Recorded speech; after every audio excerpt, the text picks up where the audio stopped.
경기는 일본이 전반 28분에 미드필더 모리타 히데마사의 골로 선제. 그러나 후반 10분 모하마드 모헤비에게 동점골을 허용하여 1대1로 맞선 후반 연장 3분경에는 이란이 긴 공을 페널티 지역 안으로 집어넣어 헤딩으로 연결했다. 이타쿠라가 클리어하려고 점프했지만 헛스윙. 여기에 달려온 호세인 카나아니를 쓰러뜨려 페널티킥을 주고 말았다. 키커를 맡은 알리레자 자한바흐쉬에게 페널티킥 골을 먹혀 이번에는 이란이 리드를 잡았다.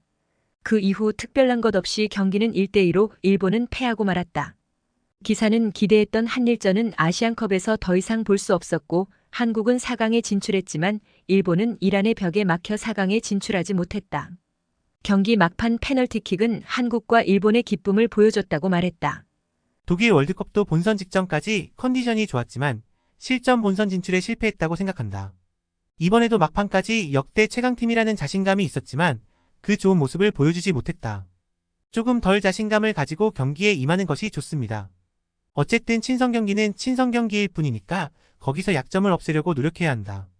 우리의 진짜 목표는 월드컵이기 때문일지도 모르지만 아시안컵 우승에 대한 열망은 느끼지 못했고 감독님도 계약으로 경질되지 않았기 때문에 긴장감은 없다고 생각한다.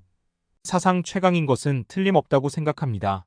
간단하게 전술에서 졌다는 느낌이고 모리아스는 해임하지 않을 거면 전술 공부를 시키는 수밖에 없습니다. 그리고 아시안컵을 보면 알겠지만 한국은 팀으로서 일본과 이란에 크게 못 미친다. 왠지 승승장구하고 있지만 저쪽도 감독을 바꾸는 편이 좋아요. 한국이 다음 경기에서 패배할 것 같은데 왜냐하면 그들이 벼랑 끝에 서 있다고 느끼기 때문이다. 한국은 세계 정상급 선수들이 어떻게든 승리를 이끌고 있기 때문에 공격의 변형이 0입니다. 지금과 같은 상황이 계속된다면 결승에 진출하더라도 이란에 패배할 것이고 월드컵 예선마저 위태롭다고 생각한다.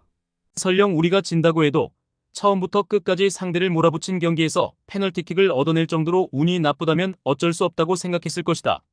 시종일관 밀렸고 실력 차이로 패배해 아시아 8강에 그쳤기 때문에 오랫동안 기다렸던 월드컵 8강 진출의 꿈은 멀었다. 솔직히 자신의 능력을 인정하고 자신을 재건하는 것 외에는 선택의 여지가 없다고 느꼈습니다. 아시아 상위 8강 일본, 피파 랭킹이 하향 확정이군. 정신 차리라는 차원에서 피파 랭킹을 50위 정도까지 내려주었으면 좋겠다. 모리아스 감독으로서는 차세대 골키퍼를 키우지 않으면 안 된다고 해서 이번에는 스즈키를 참고 계속 기용했다고 생각하지만 그래도 큰 대회인데 골키퍼의 역할을 너무 무시하고 있었다고 느꼈다. 골키퍼는 맨 끝에 사령탑으로서 큰 소리로 지시를 내릴 수 있고 동료의 신뢰를 받는 사람이 아니면 할 수 없다. 이번에는 스즈키가 너무 간절히 플레이하고 싶어서 어쩔 수 없었다 생각하겠습니다. 원래대로라면 크게 신경을 쓰지 않아도 되는데 이번에는 스즈키 걱정하면서 플레이를 했기 때문에 전진이 잘 되지 않았습니다. 모든 경기에서 실점했고 마지막 페널티킥을 내준 조율 실수가 모두 이 때문이었다. 골키퍼가 탄탄하지 않으면 팀이 뭉칠 수 없습니다. 월드컵 8강은 결승전은 고사하고 항상 세계 정상급 골키퍼가 있다. 일본은 골키퍼 육성을 강화해야 합니다. 실제로 유럽 국가들은 아주 잘하는 골키퍼를 잡던가 아니면 그냥 잘할 수 있는 골키퍼를 잡냐 일 뿐이다.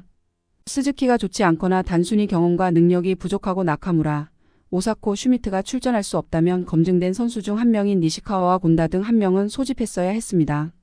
아시아의 레벨이 오르고 있는 것은 확실하지만 이라크, 이란에 지는 것 같은 실력이면 월드컵에서 8강 이상은 힘들어. 이번 패배는 솔직히 완패로 이 부분이 지금 일본의 입지라고 이해하고 겸허하게 부족한 것을 채워가는 것이 좋다. 감독도 선수도 팬도 이상하게 위를 너무 많이 보는 것 같다. 이라크와 이란과의 경기를 보면 월드컵 8강 진출 또는 그 이상에 대해 이야기할 자격이 없다고 생각합니다. 지금 우리가 해야 할 일은 모리아스 감독을 해임하고 새로운 감독과 코칭 스태프를 선임하는 것이죠. 아시안컵이 시작되기 전에 언론, 많은 축구 해설가, 서포터들이 이런 결과를 상상하지 못했을 것이다. 일본이 압도적으로 강하다는 사실이 이라크와 이란과의 경기에서 오해였을 뿐이라는 것이 오히려 좋았다고 생각합니다. 오히려 일본 축구협회를 비롯한 아시아의 다른 팀들이 긴박감을 가졌으면 좋겠다. 어떤 면에서는 이해하게 되어 기쁜 일들이 있습니다.